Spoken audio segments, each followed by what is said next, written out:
Obviously, this was a well-running plant. It ran for 40 plus years. It shut down in 2022. At the end of 2022, we embarked on what's called a restart of a nuclear plant that's in decommissioning, which has never happened before. And we attempted to reverse all the licensing actions we had done with the NRC to put this plant into a decommissioning status, regain authority to load fuel in the reactor, to buy nuclear fuel, and to run this plant in the way it had been run for the last 40 years. In our process, we went with the Department of Energy and we talked about a loan process, which was granted. We talk about the carbon offset. So Michigan has carbon-free goals and clean power goals that are quite extensive. And what most people don't realize is this one plant would offset 4.5 million tons of greenhouse gases per year. So if you think about it for a 30-year life, which is what we're proposing, you're talking about 120 million tons of CO2, to give it a comparison. There you can see some of the, I think I lost my words there. No words, but there's a really pretty picture of some people. They're the restart status of the $1.5 billion loan from the United States Department of Energy, which has been granted.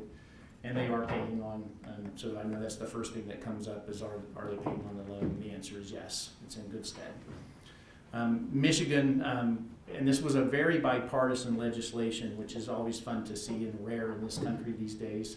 Michigan did provide $300 million in grants to help start this plant back up, which was substantial.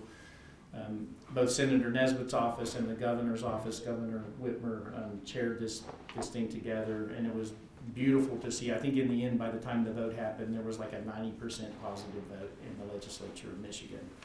Michigan also balances its budget, and from what I can tell, Michigan actually gets a budget every year. I live in another state, north of Philly, where that doesn't happen very often.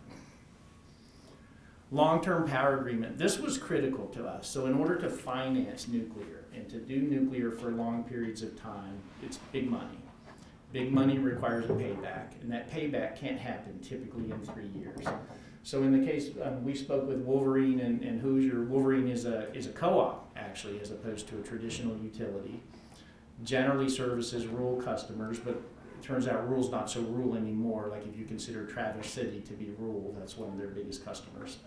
And in the course of that, they agreed to a multi-decade power purchase agreement in excess of 20 years, to give you a feel. That allowed us to finance and have the ability to repay this loan, which is what I would say, besides the political support, enabled the restart of this plant.